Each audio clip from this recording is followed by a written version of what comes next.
इस डायग्राम में फॉलिकल दिखाया हुआ है और फॉलिकल्स के अंदर बहुत सारे ग्रैनुलोसा सेल्स हैं और इसको जो सराउंड कर रहे हैं वो सब थीका सेल्स हैं और थीका सेल्स बाद में डिफरेंशिएट होते हैं थीका एक्सटर्ना में और इंटरना में।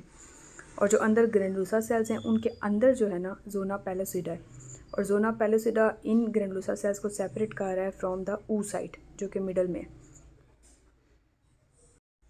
ग्राफियन फॉलिकल में एंट्रम जो है वो साइज़ में बड़ा हो जाता है और जो oocyte है और जो उसके इर्द गिर्द के सराउंडिंग सेल्स हैं उनको कोरोना रेडिएटा बोलते हैं। और बाकी इन दोनों को जो एग कोड इन सेल्स को सेपरेट कर रहा होता है उसके बीच में जो लेयर होती है वो जोना पैलोसिडा होता है। इससे नेक्स्ट जो डायग्राम है इसमें पूरा साइकिल डिस्कस हो रहा है, यानी ओवेरियन साइकिल टॉप पे ओवेरियन साइकिल है और जो बेसमेंट है उस पर यूट्राइन साइकिल है। और जो ओवेरियन साइकिल है उसमें शुरू का जो फेज़ होता है वो फॉलिकुलर फेज़ होता है डे 14 तक, उस पर डे 14 पे ओव्यूलेशन होती है और उसके बाद का जो फेज़ होता है उसको ल्यूटियल फेज़ बोलते हैं। इसी तरह जो यूट्राइन साइकिल है उसमें जिस टाइम पे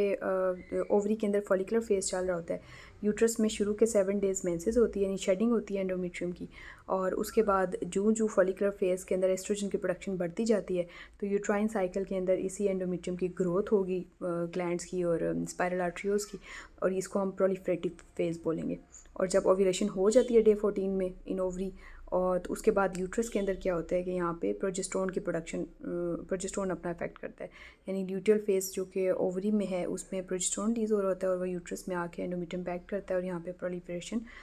तो स्टॉप हो जाती है, लेकिन मेंटेनेंस होती है, बेसिकली सिक्रीशंस होती हैं जो कि जाइगोट को मेंटेन करके रखती हैं। ये एक और डायग्राम है, इसमें सिर्फ और सिर्फ मेंस्ट्रुअल साइकिल दिखाया गया, यानी कि इसमें यूट्राइन साइकिल में शुरू के मेंस्ट्रुअल फेज़ है और उसके बाद फॉलिकुलर, उसके बाद प्रोलिफरेटिव फेज़ है और उसके बाद जो हमारे पास आता है वो सिक्रेटरी फेज़ होता है। जबकि और ये अगेन ओवेरियन साइकिल है, इसमें शुरू में फॉलिकुलर फेज़ है जिसमें फॉलिकल्स की डेवलपमेंट हो रही होती है, डे 14 पे ओव्यूलेशन है और उसके बाद 14 से लेके जितने डे का साइकिल है 28 डे साइकिल है टिल 28 डे और 38 डे,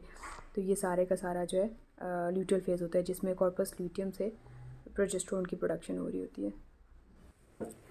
अस्सलाम वालेकुम। आज की वीडियो में हम नॉर्मल कंसेप्शन से रिलेटेड डिस्कस करेंगे और उसके बाद इंशाल्लाह फीमेल इनफर्टिलिटी, मेल इनफर्टिलिटी और फिर असिस्टेड रिप्रोडक्शन, इसके बाद नेक्स्ट टॉपिक आएगा। नॉर्मल कंसेप्शन में जो शुरू में कॉन्सेप्ट दिया हुआ है ये EBM की बुक है, इसका चैप्टर 80 है बेसिकली। इसमें उन्होंने शुरू में इंट्रोडक्शन में ये बात बताई हुई है कि जो 2 हैप्लोइड गैमीट्स होते हैं वो आपस में फ्यूजन के बाद डिप्लोइड जाइगोट बनाते हैं और ये जो जाइगोट है ये फीमेल रिप्रोडक्टिव ट्रैक्ट के अंदर जो है वो रिजाइड करता है वहाँ पे, और वहाँ पे फिर यूट्रस के अंदर जाके इसकी इम्प्लांटेशन होती है। शुरू में तो जो एग है वो ampullary part of the uterus, वहाँ पे फ्लैपियन ट्यूब की जो एम्पुला होता है उसके अंदर एग रिजाइड करता है, फिर उसके स्पर्म के साथ जब फ्यूजन होती है तो ये जाइगोट ट्रैवल करके endometrial side of the uterus पे जाके बाइंड कर जाता है, वहाँ इम्प्लांटेशन होती है और उसके बाद उसकी फीटस में कन्वर्जन होती है। जो ओवरी है वो जो गोनेड है बेसिकली वो ओवरी में कन्वर्ट होगा या टेस्टिस में, इसकी डिफरेंट स्टेजेस होती हैं। ओवरी का अगर हम स्ट्रक्चर डिस्कस करें तो इसका जो आउटर कॉर्टेक्स होता है, एक इनर मेड्यूला होता है और बीच में एक हाइलम होता है जिसमें बहुत सारे हाइलर सेल्स होते हैं, और यूट्रस को जो कवर कर रहा होता है वो टुनिका एल्बोजिनिया होता है। इसके कॉर्टेक्स के अंदर बहुत सारे फॉलिकल्स होते हैं और वो कुछ ग्रोइंग फॉलिकल्स होते हैं और कुछ जो है प्री एंट्रल स्टेज तक पहुँच जाते हैं, वो तो एट्रेटिक हो जाते हैं और कुछ जाके आगे रिप्रोडक्शन में अपना रोल प्ले कर रहे होते हैं। जो मेडुला के अंदर जो हाइलम होता है, रिटी ओवराई जिसको बोलते हैं, उसके अंदर हाइलर सेल्स होते हैं जो स्टीरॉयडोजेनेसिस में रोल प्ले कर रहे होते हैं। इसके अलावा उसके अंदर नर्व्स होती हैं, ब्लड वेसल्स होती हैं, और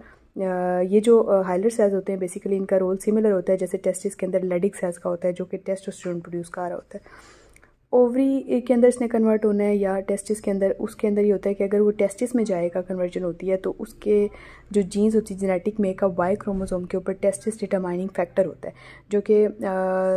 उसको गोनेट को कन्वर्ट कर देता है टेस्टिस में। और इसके साथ अगर फिनोटाइपिकली हमें वो मेल कैसे नज़र आते हैं कि अगर उसके टेस्टिस में टेस्टोस्टेरोन की प्रोडक्शन हो रही है और साथ ही उनके अंदर एक एंटी मुलेरिन हार्मोन जनरेट करता है। अगर तो इनके अंदर टेस्टिस की प्रोडक्शन तो होगी है लेकिन उसके बाद टेस्टिस अपने फंक्शनल नहीं है और टेस्टोस्टेरोन की प्रोडक्शन नहीं हो रही है, एंटी मुलेरिन हार्मोन नहीं है इनके अंदर, तो ये फिनोटाइपिकली फीमेल होंगे।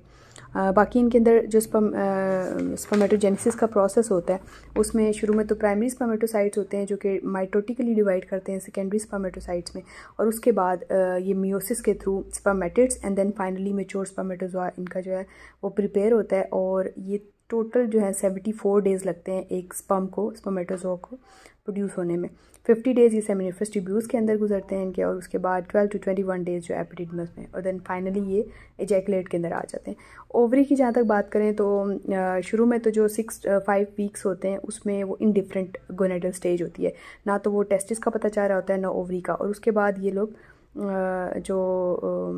स्टेज ऑफ डिफ्रेंशिएशन होती है ये 6 to 9 वीक्स तक होती है, और उसके बाद 10 to 12 वीक्स में जाके इनका stage of oogoneal multiplication and maturation होती है। अब oogonia मल्टीप्लाई करते हैं और ये तकरीबन 6 से 7 मिलियन तक होते हैं फीटल ओवरी के अंदर, और उसके बाद जब प्यूबर्टी आती है तो तब जाके इनका लेवल जो है वो 3 लाख फॉलिकल्स तक ये रिड्यूस इतनी क्वांटिटी इनकी रह जाती है। और इन सब फॉलिकल्स में से सिर्फ 0.1% ऐसे होते हैं जो कि रिप्रोडक्शन में अपना रोल प्ले करते हैं, बाकी सब एट्रेटिक हो जाते हैं। और 14 से 20 वीक्स में कौन सी स्टेज आती है, उसमें स्टेज आती है फॉलिकल फॉर्मेशन की, स्टेज ऑफ फॉलिकुलर फॉर्मेशन। और ये इसमें क्या होता है कि फॉलिकल ग्रो करता करता करता प्री एंट्रल से फिर आगे ग्राफियन फॉलिकल में कन्वर्ट हो जाता है, जो कि ओव्यूलेशन के लिए तैयार होता है। लेकिन ओव्यूलेशन प्यूबर्टी से पहले फीटल ओवरी के अंदर नहीं होती है। नेक्स्ट ये है कि इसकी हम स्टेज को थोड़ा डिटेल डिस्कस कर लेते हैं। कन्फ्यूजन कहाँ पे आती है कि जो पॉजिटिव और नेगेटिव फीडबैक का क्या सिस्टम होता है एक ओवम के अंदर। तो जब जो फॉलिकल होता है उसके ऊपर बहुत सारे FSH रिसेप्टर्स डेवलप हो जाते हैं, और इन FSH रिसेप्टर्स के ऊपर FSH थ्रू ऑटोक्राइन या पैराक्राइन मैकेनिज्म जो है सराउंडिंग जो FSH होता है वो आके बाइंड करता है और ये ग्रो करते हैं। और जिनके ऊपर FSH रिसेप्टर्स जितने ज़्यादा होंगे वो उतना तेज़ी से ग्रो करता है, और जिसके ऊपर FSH रिसेप्टर्स कम हैं वो ऑटोमेटिकली उनकी ग्रोथ उस तरह से नहीं होती है और वो आहिस्ता आहिस्ता एट्रेटिक हो जाते हैं। और इसके अलावा जो FSH जो होता है वो ग्रैंडुलोसा सेल्स जो होते हैं फॉलिकल्स के अंदर उनकी ग्रोथ के लिए रिस्पॉन्सिबल होता है, और उसको इंक्रीज्ड अमाउंट में वो ग्रो करेंगे, वो फॉलिकल मज़ीद ग्रो करते हैं, और उनके अंदर जो ग्रैंडुलोसा सेल्स के अंदर एरोमेटेज एक्टिविटी होती है जिसके थ्रू जो है वो एंड्रोजन की प्रोडक्शन हो रही होती है। एरोमेटेज एक्टिविटी के थ्रू एस्ट्रोजन प्रोड्यूस होता है, ठीक है ना। तो ये जो एस्ट्रोजन होता है ये देता है नेगेटिव फीडबैक पिट्यूटरी को to decrease the production of FSH। अब सवाल यहाँ पे ये पैदा होता है कि अगर FSH की प्रोडक्शन कम है तो फॉलिकल की ग्रोथ कैसे होगी। वो ऐसे होती है कि जो फॉलिकल बीच में से जिनके ऊपर रिसेप्टर्स की क्वांटिटी ज़्यादा है वो ग्रो करते रहेंगे, वो चाहे FSH की अमाउंट कम भी आ रही है पिट्यूटरी से तब भी वो ग्रो करेंगे। लेकिन जो FSH रिसेप्टर जिनके ऊपर कम है वो ऑटोमेटिकली एट्रेटिक हो जाते हैं। तो ये जो एस्ट्रोजन है ये नेगेटिव फीडबैक देता है फॉर द FSH। उसके बाद ये होता है कि जो फॉलिकल के ऊपर जो लेयर्स होती हैं ग्रैंडुलोसा सेल्स की ये डिवाइड होती हैं, और ये ग्रैंडुलोसा सेल्स बेसिकली स्ट्रोमल सेल से सेपरेट हो रहता है बाय थिन लेमिना जिसको हम बेसल लेमिना बोलते हैं, उससे सेपरेट होता है। और बेसल लेमिना के आउटसाइड पे जो सेल्स होते हैं आप उसको ऑर्गेनाइज करते हैं थीका इंटरना और थीका एक्सटर्ना में, और इनके ऊपर LH रिसेप्टर्स डेवलप होते हैं। ये जो LH रिसेप्टर्स हैं इस पर जब पिट्यूटरी से LH आके बाइंड करता है तो वो LH क्या सिग्नल देता है एंड्रोजन की प्रोडक्शन करेगा, और एंड्रोजन एक इन्वायरमेंट प्रोवाइड करते हैं for the granulosa cells to produce oestrogen by the aromatase activity, ठीक है। तो ये जो एस्ट्रोजन है ये मज़ीद पॉजिटिव फीडबैक के थ्रू मज़ीद LH रिलीज़ कराएगा, वो इसी तरह इन रिसेप्टर्स पे आके बाइंड करेगा और ये एक्टिविटी ज़्यादा होती है और एस्ट्रोजन प्रोड्यूस होता है। एस्ट्रोजन जब एक थ्रेश होल्ड से क्रॉस कर जाता है तो फिर LH सर्ज होगा, ये 24 से 36 आवर्स प्रायर टू ओव्यूलेशन होता है, और ओव्यूलेशन की अगर हम ड्यूरेशन देखें तो ये होती है 48 से 50 आवर्स के बीच में, और इस ओव्यूलेशन के 24 से 36 hours after the LH surge ovulation होती है। और एग जो है वो जब ग्राफियन फॉलिकल कन्वर्ट होता है from the primary follicle, primordial, primary and then Graafian follicle, तो इसके अंदर जो oocyte है वो स्टक हुआ होता है प्रोफेस ऑफ म्योसिस 1 के अंदर। जब ओव्यूलेशन होती है तो ये म्योसिस 1 इनकी कंप्लीट हो जाती है, एक फर्स्ट पोलर बॉडी होती है वो रिलीज़ होती है और साथ ही एग रिलीज़ होता है, और इनकी म्योसिस 1 यहाँ पे कंप्लीट हो जाती है। म्योसिस 2 में अब स्टक हो जाता है एग। म्योसिस 2 कब कंप्लीट होगी, जब स्पर्म के साथ इसकी फर्टिलाइजेशन होती है उस टाइम। अगर तो स्पर्म उस टाइम इंटरकोर्स होता है और स्पर्म प्रोवाइड हो जाता है एग को, तो उस टाइम तो कंसेप्शन के चांसेस हैं, प्रेगनेंसी हो जाएगी। अगर तो उसमें इंटरकोर्स नहीं होता है तो फिर उस टाइम पीरियड में ये 24 से 36 आवर्स के लिए वो रहेगा with in the ampulla of the फ्लैपियन tube, और उसके बाद ये ज़ाया हो जाता है एग। फर्टिलाइजेशन में ये है कि जब वो एग रिलीज़ होता है फ्रॉम दी ओवरी, तो उसके ऊपर क्यूमुलस oophorus बहुत सारे सेल्स होते हैं, उनको हम क्यूमुलस oophorus बोलते हैं, और वो एक्चुअल ऊ साइड से सेपरेट हुए होते हैं थ्रू अ लेयर जिसको हम जोना पेलोसिडा बोलते हैं। अब जो अगर तो उसको इस टाइम पीरियड ये जो अगर हम मेंस्ट्रुअल साइकिल का हम देखें, यूट्राइन साइकिल का ये टाइम पीरियड कौन सा चल रहा होता है, ये सिक्रेटरी फेज़ चल रहा होता है। अगर हम ओवेरियन साइकिल का हम देखें तो ये वाला ल्यूटियल फेज़ होता है बेसिकली। इस टाइम पीरियड में अगर स्पर्म उसको प्रोवाइड हो जाता है तो उस एग को, तो वहाँ पे ऊपर जोना पेलोसिडा होता है, उसको हम जोना रिएक्शन बोलते हैं, और जो स्पर्म होता है उसके ऊपर स्पीशीज स्पेसिफिक रिसेप्टर्स होते हैं, ठीक है। वो बाइंड करेगा विद जोना पेलोसिडा रिसेप्टर्स के ऊपर बाइंड करेगा ये वाला स्पर्म, और जिन स्पर्म्स के अंदर ये वाला प्रोसेस नहीं होगा रिकग्निशन का, और वो बाइंड नहीं कर सकेंगे जोना पेलोसिडा के साथ, तो वो पेनिट्रेट नहीं कर पाएंगे। तो इसके थ्रू पॉलीस्पर्मी का जो प्रोसेस है वो नहीं हो सकता, मतलब एट अ टाइम एक स्पर्म एक एग को फर्टिलाइज करता है, और बाकी जो है स्पर्म पेनिट्रेट नहीं हो सकते, इसको हम जोना रिएक्शन बोलते हैं।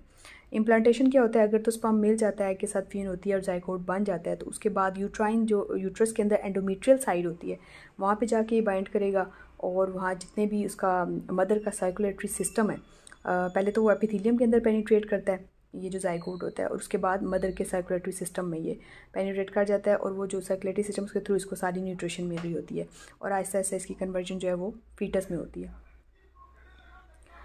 अब एक सवाल ये होता है कि इम्प्लांटेशन विंडो क्या है जिसमें ज़्यादा से ज़्यादा कंसेप्शन के चांसेस होते हैं। उसको हम कैलकुलेट ऐसे कर सकते हैं कि जो अगर तो 28 डे साइकिल है, तो उसमें जो डे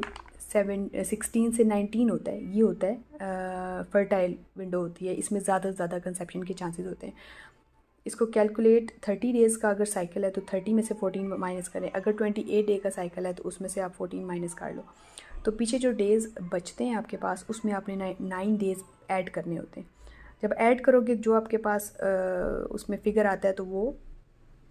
होता है उसका फर्टाइल विंडो। जैसे अगर 30 डेज़ का साइकिल है तो 30 में से 14 माइनस करें, पीछे 16 आ जाएगा, तो 17th डे जो है ना, इसका मतलब है कि ये उसकी कहीं इधर उधर ओव्यूलेशन हुई है। तो इस डे से लेके आगे जो वीक पूरा है उसमें ज़्यादा से ज़्यादा चांसेस होते हैं, इसको हम इम्प्लांटेशन विंडो बोल रहे होते हैं। जब भी आप पेशेंट को ट्रीट करते हो तो दोनों साइकिल्स माइंड में रखने होते हैं, एक होता है ओवेरियन साइकिल और एक साथ में यूट्राइन साइकिल होता है। तो जो यूट्राइन साइकिल है उसमें शुरू के जो 7 डेज़ होते हैं उसमें वो मेंस्ट्रुअल फेज़ होता है बेसिकली, और मेंस्ट्रुअल फेज़ के बाद यूट्रस के अंदर आता है प्रोलिफरेटिव फेज़, ठीक है, और प्रोलिफरेटिव के बाद आता है सिक्रेटरी फेज़, ठीक है। सिक्रेटरी फेज़ में ग्लैंड्स बहुत ज़्यादा टॉर्शियस हो जाते हैं, और जो आर्टरीज़ होती हैं यूट्राइन आर्टरीज़, वो यूट्रस एंडोमेट्रियल लाइनिंग में जो आर्टरीज़ होती हैं वो ज़्यादा उनकी कोइलिंग होती है उस टाइम पे, और प्रोजेस्टेरोन की वजह से हार्मोन की जो कि ओवरी से रिलीज़ होता है उसकी वजह से इसकी सिक्रेटरी एक्टिविटी ज़्यादा होती है ताकि एक अच्छा इन्वायरमेंट प्रोवाइड कर सकें for the zygote to implant. और अगर हम इन्हीं थ्री फेजेस को कंपेयर करें विद द ओवेरियन साइकिल, तो जब मेंस्ट्रुअल फेज़ चल रहा होता है डे 1 से 7 डे तक, तो वहाँ पे अगर हम उसमें ओवरी में देखें तो वहाँ फॉलिकल्स की उस टाइम डेवलपमेंट हो रही होती है, यानी फॉलिकल्स बढ़ रहे होते हैं। यही वजह है कि जो आप फर्टिलिटी के लिए जो ड्रग्स देते हो वो आप सेकंड डे पे आप स्टार्ट करते हो, क्योंकि उस टाइम फॉलिकल्स की ग्रोथ हो रही होती है इन द ओवरीज, तो आप अच्छे फॉलिकल की ग्रोथ के लिए बेसिकली आप मेडिसिन दे रहे होते हो। और इसके बाद जो मेंसेस के बाद जो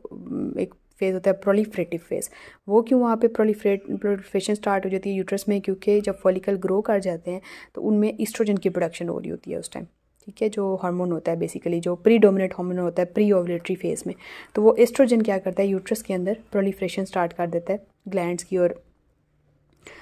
उसके बाद ओवरी के अंदर एक ओवुलेशन होती है डे 14 पे, ठीक है। डे 14 पे जब ओवुलेशन होती है उसके बाद जो बाकी का जो स्ट्रक्चर बचता है ओवरी का उसको हम कॉर्पस ल्यूटियम बोलते हैं, और वो प्रोड्यूस कर रहा होता है प्रोजेस्टेरोन प्रोड्यूस करता है, और साथ में इनिबिन ए प्रोड्यूस कर रहा होता है। ये जो प्रोजेस्टेरोन होता है ये जाके एक्ट करता है यूट्रस के ऊपर, यूट्रस का इस टाइम पे सिक्रेटरी फेज़ चल रहा होता है। तो अगर इस सिक्रेटरी फेज़ में जिसमें इम्प्लांटेशन विंडो आती है, इसमें अगर स्पर्म के साथ एग की फर्टिलाइजेशन हो जाती है तो ये जो प्रोजेस्टेरोन है ये रिलीज़ होता रहेगा, उसको मेंटेन करेगा प्रेगनेंसी को, उसको ज़ाया होने से बचाएगा। और जिनके अंदर प्रोजेस्टेरोन ल्यूटियल फेज डेफिशिएंसी होती है उसको हम साथ में प्रोजेस्टेरोन की सपोर्ट दे रहे होते हैं ताकि प्रेगनेंसी जो है कंटिन्यू कर सके आगे। और अगर स्पर्म के साथ फर्टिलाइजेशन नहीं होती तो प्रोजेस्टेरोन जो है वो उसका विड्रॉल हो जाता है और उसकी प्रोडक्शन कम हो जाती है थ्रू नेगेटिव फीडबैक। और जब उसका विड्रॉ होगा तो ऑटोमेटिकली शेडिंग शुरू हो जाती है एंडोमेट्रियम की, तो अगेन यूट्रस जो है वो अपने मेंस्ट्रुअल फेज़ में चला जाएगा। और जब उसका मेंस्ट्रुअल फेज़ स्टार्ट होता है तो साथ ही ओवरी के अंदर अगेन फॉलिकल्स की डेवलपमेंट दोबारा से स्टार्ट हो जाती है। नेक्स्ट में इंशाल्लाह हम फीमेल इनफर्टिलिटी को डिस्कस करेंगे और तब तक के लिए अल्लाह हाफ़िज़। Thank you.